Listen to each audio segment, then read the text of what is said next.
जय भीम, नमो बुद्धाय। आज इस विषय को लेकर मैं आप लोगों के सामने आ रहा हूँ। बहुत सारे लोगों के सवाल है। हमारे बुद्धिस्ट सोसाइटी ऑफ इंडिया, भारतीय बौद्ध महासभा के पदाधिकारियों का भी ये एक सवाल है जब वो समाज में जा रहे हैं बौद्ध धर्म के दीक्षा के प्रमाण पत्र का वितरण। In 500 meters, take the exit on the right. ये एक सवाल है, क्या जनगणना 2021 में जो होने जा रही है उस जनगणना में बहुत लोगों का ये सवाल है कि इसमें बौद्ध लिखने पर हमारे रिजर्वेशन जो है ये खत्म हो जाएंगे, शेड्यूल कास्ट का रिजर्वेशन मिलेगा। इस तरह का ये बहुत सारी गलतफहमियां खुद सरकार के लोग फैला रहे हैं। आरएसएस और बीजेपी के साथ काम करने वाले हमारे शेड्यूल कास्ट के कुछ लोग, कुछ बुद्धिस्ट ऑर्गेनाइजेशंस जो राष्ट्रीय बौद्ध सभा के नाम से काम कर रहे हैं, जो अटल बिहारी वाजपेयी अवार्ड देते हैं, मोहन भागवत को एज अ बुद्धिस्ट बुलाने का काम करते हैं, तो ऐसे कुछ लोग ये प्रचार कर रहे हैं कि आने वाले जनगणना में आप अपनी जाति को वहां पर मेंशन करो ताकि आपका अनुसूचित जाति का रिजर्वेशन आप लोगों को मिलता रहे। तो इस बात का खुलासा करने के लिए मैं ये लाइव आया हूं। इस बात का खुलासा करने से पहले मैं आप लोगों के सामने महाराष्ट्र के जीआर को पढ़ के सुनाऊंगा। जीआर क्या कह रहा है, कानून क्या कह रहा है, ये भी मैं आपको बताऊंगा। लेकिन वो बताने से पहले मैं आपको बाबा साहब की कुछ बात बताना चाहता हूं। In 200 meters, slight left. ये सवाल किया गया था कि बाबा साहब आप हमें बौद्ध होने के लिए कह रहे हो, कल को हमारे अनुसूचित जाति का आरक्षण रद्द हो गया तो बौद्ध होने के बाद फैसिलिटी खत्म हो जाएगी। तो बाबा साहब ने जो जवाब दिया था वो जवाब मैं आप लोगों को इस वीडियो के माध्यम से देना चाहता हूं। बाबा साहब ने कहा था आप बिंदास्त बौद्ध हो जाओ, आपके जितने भी अधिकार है वो मेरे कोर्ट के खिसे में सुरक्षित है। और बाबा साहब ने केवल हमारे अधिकारों को सुरक्षित ही नहीं रखा, केवल बात तक सुरक्षित नहीं रखा, तो बाबा साहब ने सही मायने में संविधान में हमारे इस आरक्षण को, हमारे इन अधिकारों को सुरक्षित रखा है। चलो ये तो हो गई बाबा साहब की बात। अब कानून क्या कहता है, जीआर क्या कहता है, ये मैं आपको पढ़कर सुनाना चाहूंगा। ये जीआर निकालने के पीछे भी एक बहुत बड़ा बुद्धिस्ट सोसाइटी ऑफ इंडिया का रोल रहा है। मैं 2014 से ये प्रचार कर रहा हूं कि अपनी अपनी जातियों का मेंशन, अपने अपनी जातियों को जनगणना में ना लिखे। हम बौद्ध है, बाबा साहब ने हमको बौद्ध बनाया है, हम बुद्धिस्ट है, हम नव बौद्ध भी नहीं है।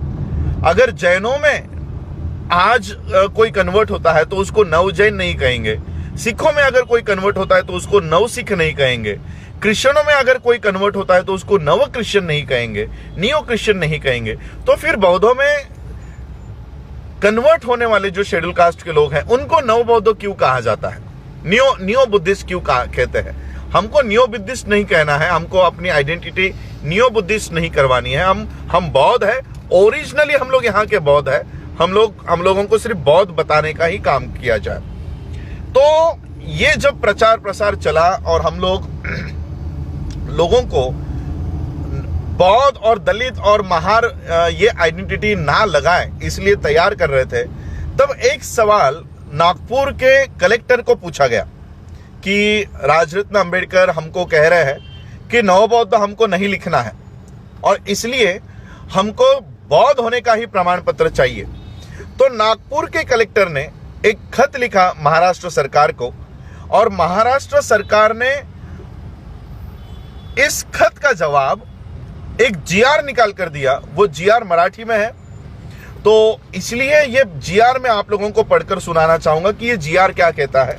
और खास करके महाराष्ट्र के लोगों का ये बहुत बड़ा सवाल है कि क्या हम लोग बौद्ध लिखे या महार लिखे, मातंग लिखे, चमार लिखे, क्या लिखे?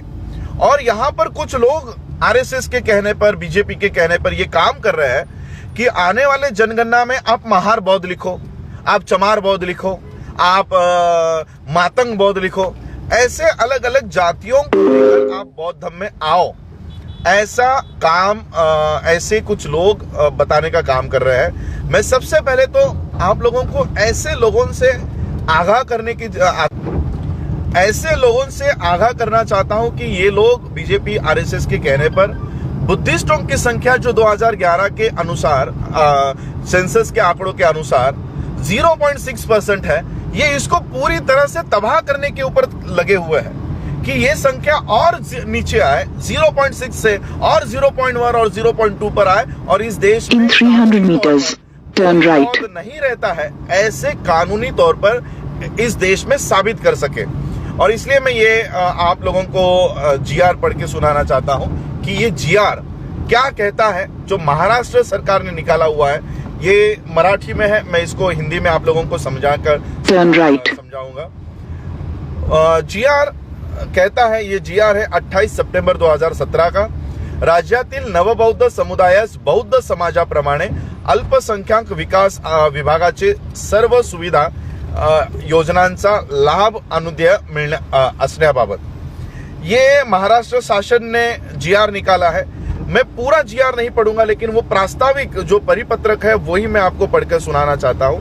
ये जीआर कहता है, दिनांक 14 ऑक्टोबर 1956 रोजी डॉक्टर बाबासाहेब आंबेडकर यांनी नागपूर येथे धर्मांतर करून बौद्ध धर्माचा स्वीकार केला।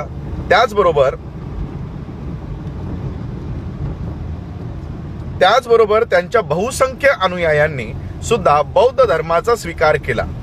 या बौद्ध धर्म स्वीकारलेल्या त्यांच्या अनुयायांना अनुसूचित जातीचे लाभ देण्याकरिता महाराष्ट्र शासनाने नवबौद्ध संबोधन अनुसूचित जातीचे कायदेशीर लाभ महाराष्ट्र राज्यात दिलेले आहेत। बौद्ध धर्मातील कोणत्याही व्यक्तीस सन 1990 पर्यंत कायदेशीररित्या अनुसूचित जातीचे लाभ केंद्र शासन देत नसल्यामुळे महाराष्ट्र शासनाने नवबौद्ध असे संबोधून डॉक्टर बाबासाहेब आंबेडकरांच्या बौद्ध धर्म स्वीकारलेल्या महाराष्ट्रातील अनुयायांना अनुसूचित जातीचे लाभ दिलेले आहेत। ये महाराष्ट्र सरकार का 28 सितंबर 2017 का परिपत्रक है, जीआर है, जो जीआर खुद कहता है कि अनुसूचित जाति से 300 meters, turn left. बाबा साहब के साथ जिन्होंने धर्मांतर किया है और आज भी जो लोग अनुसूचित जाति के लोग धर्मांतर कर रहे हैं, उनको महाराष्ट्र में अनुसूचित जाति के सभी जो है वो देय होंगे, वो उनको मिलेंगे, ऐसा खुद महाराष्ट्र का परिपत्रक है। और इसी मामले में ये अलग महाराष्ट्र के बाहर के जो स्टेट है वो अनुसूचित जाति के लोगों को बौद्ध धर्म अपनाने के बाद उनके रिजर्वेशन नहीं दे रही है। और इसीलिए बुद्धिस्ट सोसाइटी ऑफ इंडिया के माध्यम से हमारी सुप्रीम कोर्ट ऑफ इंडिया में ये पीआईएल अभी एक हफ्ते में हमारी दाखिल होगी कि जिस तरह से अनुसूचित जाति के लोग बौद्ध धर्म को स्वीकार करने के बाद अगर महाराष्ट्र में उनको रिजर्वेशन मिल रहा है, तो फिर कर्नाटक को, हैदराबाद, कर्नाटक को, गुजरात को, उत्तर प्रदेश को, हरियाणा को, इन लोगों को देने में दिक्कत क्या है? अगर महाराष्ट्र दे सकता है तो रेस्ट ऑफ महाराष्ट्र के स्टेट्स जो है वो क्यों नहीं दे रहे हैं? और 1990 का जो नोटिफिकेशन है वो नोटिफिकेशन पूरे स्टेट्स में लागू किया जाए, इसलिए बुद्धिस्ट सोसाइटी ऑफ इंडिया की मेरी ओर से हम लोगों ने जो पीआईएल दाखिल की है वो एससी के कास्ट सर्टिफिकेट के करेक्शंस के बारे में है। तो मैं ये वीडियो में इसलिए आप लोगों को बनाकर सामने आ रहा हूं क्योंकि 2021 की गणना में अभी आरएसएस के लोग, बीजेपी के लोग ये काम पर लग गए हैं कि आप लोग बौद्ध ना लिखते हुए महार लिखे, चमार लिखे, अलग अलग जो जातियां हैं महाराष्ट्र में, देश में, उन जातियों को लिखे। जिस दिन आप इस जातियों को लिखोगे उस दिन आपकी गणना हिंदुओं में होगी। आप एक तरफ बाबा साहब को मानते हो और दूसरी तरफ जो हिंदू धर्म का त्याग बाबा साहब ने किया है उसको भी मानते हो, तो ये कैसा अंबेडकरवाद हुआ? ये कैसे बाबा साहब के फॉलोअर हुए? और इसलिए आप लोगों को अगर सही में, मैं नहीं कह रहा हूं कि आप बाबा साहब को मानो, अगर पूरी तरह से मानना है तो पूरी तरह से मानो। बाबा साहब को मान रहे हो और बुद्धिज्म को नहीं मान रहे हो, तो ये कैसा अंबेडकरवाद हुआ? अगर मानना है तो राम को मानो, उसी के चरणों में पड़े रहो, हमको कोई लेना देना नहीं है। लेकिन बाबा साहब को मानने के बाद भी उसी हिंदू धर्म के गोबर में पड़े रहते हो, तो ये दोगली नीति बाबा साहब के अनुयायियों के साथ नहीं होनी चाहिए। ये दोगली नीति बाबा साहब के अनुयायी नहीं करने चाहिए। इसलिए मैं आप लोगों को ये बताने के लिए लाइव आया हूं कि बाबा साहब ने आप लोगों को अगर बुद्धिस्ट किया है तो पूरी तरह से कानूनी तौर पर आप लोग खुद को बुद्धिस्ट बनाओ। महार, चमार, मातंग और ये जो हिंदू धर्म की गालियां है, ये गालियों को लगाना छोड़ दो, ये गालियों को लगाना छोड़ दो। और बाबा साहब ने आपको बौद्ध बनाया है, ये बौद्ध धर्म का ही आंदोलन मजबूत करने के लिए 2021 की गणना में सिर्फ बौद्ध लिखो। जाति के कॉलम में कुछ भी मत लिखो। अगर लिखना ही है, अगर सामने वाला या कंप्यूटर उनकी जो टैब्स उन्होंने दिए हैं, सॉफ्टवेयर बनाया है, अगर वो ब्लैंक नहीं छोड़ रहे तो वहां पर बौद्ध ही लिखो। कोई जाति का मेंशन आपके जनगणना में, जातिगत ये जो गणना करने वाले हैं उसमें गणना में कहीं पर भी आपकी कास्ट को मेंशन मत करो। कोई भी यंत्रणा आपके शेड्यूल कास्ट के मिलने वाले रिजर्वेशन को छीन नहीं सकती है। ये बाबा साहब ने संविधान में लिखा हुआ है। आपके सभी अधिकारों को बाबा साहब ने In 300 meters, और इसलिए at the roundabout, take the second exit. जाने के लिए ये जीआर आप लोगों के सामने रख रहा हूं कि ये जीआर आप लोग सामाजिक न्याय विभाग के इस पे जाके, वेबसाइट पे जाके डाउनलोड करके खुद पढ़ सकते हो। मैं इसी वीडियो के साथ वो जीआर फिर से रखूंगा। मराठी में ये जीआर है।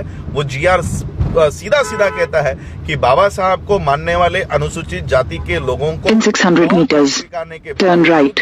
उनके रिजर्वेशन खत्म नहीं होंगे। ये महाराष्ट्र ने जीआर निकाल कर कबूल किया हुआ है। लेकिन फिर भी हमारे समाज में ऐसे कुछ दलाल प्रवृत्ति के लोग हैं, एजेंट लोग हैं, जो ये बताने का काम कर रहे हैं कि आप बौद्ध मत लिखो। और कुछ लोगों का तो दावा इतना है कि बाबा साहब के बौद्ध धर्म के वजह से हमारा नुकसान हो गया है। ऐसे भी बोलने वाले लोग हैं। तो जिनका नुकसान हुआ है वो अपनी अपनी नुकसान की भरपाई मंदिरों में जाकर पोछा लगाकर कर सकते हैं।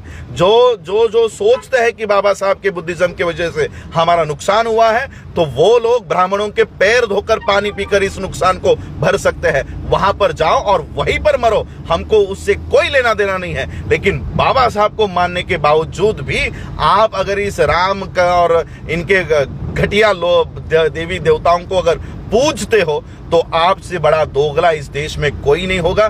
बाबा साहब की खाते हो और बाबा साहब के ही विरोध में काम करते हो, ऐसा आपका इतिहास होगा। और इसलिए कि हमारे लोग ऐसे बर्ताव करें और बाबा साहब का अब जो जनगणना आने वाली है उसमें अपने आप को हिंदू लिखे और हिंदुओं की संख्या बढ़ाई जाए और बौद्धों की संख्या 0.6 से और नीचे। In 400 meters, keep right at the fork. तो इस एजेंडा के ऊपर काम न करें और बाबा साहब ने दिया हुआ जो बुद्धिज्म है उसकी संख्या को बढ़ाने का काम करें।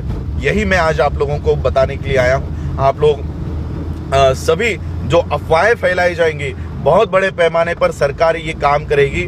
न्यूज़पेपर हो, टीवी चैनल्स हो, उसके ऊपर अब आने वाले दिनों में यही बात बताई जाएगी कि बौद्ध लिखने पर आपका रिजर्वेशन चला जाएगा। Keep right at the fork. बताना चाहता हूँ, ये केवल न्यूज़पेपर में होगा, ये केवल टीवी के ऊपर होगा। कानूनी तौर पर इन लोगों को एक भी जीआर बनाने का इस तरह का अधिकार नहीं है। और मैं खुद सुप्रीम कोर्ट में इस मामले में सुप्रीम कोर्ट में मैं गया हूँ। वो पिटीशन भी मेरे पास है। वो पिटीशन हम लोगों ने जो डाली है, मैं आप लोगों को बताना चाहता हूं कि बौद्धों के सभी अधिकारों को सुरक्षित करने का काम बाबा साहब की संस्था बुद्धिस्ट सोसाइटी ऑफ इंडिया के माध्यम से मैं कर रहा हूं। आप लोग मेरे ऊपर अगर 1% भी आप लोग विश्वास रखते हो तो मैं आप लोगों को ये कहना चाहता हूं कि बौद्ध होने के बाद आपके कोई रिजर्वेशन नहीं जाएगा। स्कूल का हो या नौकरी का हो, नौकरियों का तो रिजर्वेशन वैसे ही इन लोगों ने हटा दिया है। तो लेकिन जहां पर भी ये रिजर्वेशन है, वो रिजर्वेशन बौद्धों को अनुसूचित जाति का इससे पहले भी मिल रहा था, वो मिलता रहेगा। और इसके बाद अगर बौद्धों को ये लगा कि नहीं, मुझे शेड्यूल कास्ट का रिजर्वेशन नहीं चाहिए, मुझे माइनॉरिटी कमीशन का रिजर्वेशन चाहिए, तो बुद्धिस्ट होने के बाद 2 बेनिफिट आप लोगों को मिलते हैं। आइदर आप माइनॉरिटी कमीशन अल्पसंख्यक आयोग का भी रिजर्वेशन कंटिन्यू कर सकते हो, या शेड्यूल कास्ट का रिजर्वेशन है वो भी आप लोग ले सकते हो। तो यही बात आप लोगों को मैं बताने के लिए यहाँ पर आया हूँ कि ये रिजर्वेशंस आपके बौद्ध होने के बाद भी शेड्यूल कास्ट का रिजर्वेशन आपका कोई नहीं छीन सकता। यही बात मैं आपको बार बार दोहरा के बताना चाहता हूं। आप लोग जनगणना में बौद्ध लिखो, बौद्ध दिखो, और बौद्ध होने के बाद भी आपका रिजर्वेशन नहीं जाता। ये भारत का संविधान आपको न्याय देता है, भारत का संविधान आपको वो अधिकार देता है। और अगर कोई डिनाई करता है, कोई देने से इनकार करता है, आप एक formal letter Buddhist Society of India को दो। बुद्धिस्ट सोसाइटी ऑफ इंडिया आपके हक पर अधिकार की लड़ाई लड़ेगी। ये आश्वासन मैं आपको देता हूं, और यही उम्मीद से कि आने वाले जनगणना में आप सिर्फ बौद्ध लिखोगे, अपनी जाति, अपने उपजातियों का कहीं पर भी उल्लेख नहीं करोगे। यही आशा और विश्वास के साथ मैं अपनी वाणी को विराम देता हूं। आप लोगों ने मुझे सुना, उसके लिए आभार। जय भीम, जय भारत, जय बुद्ध।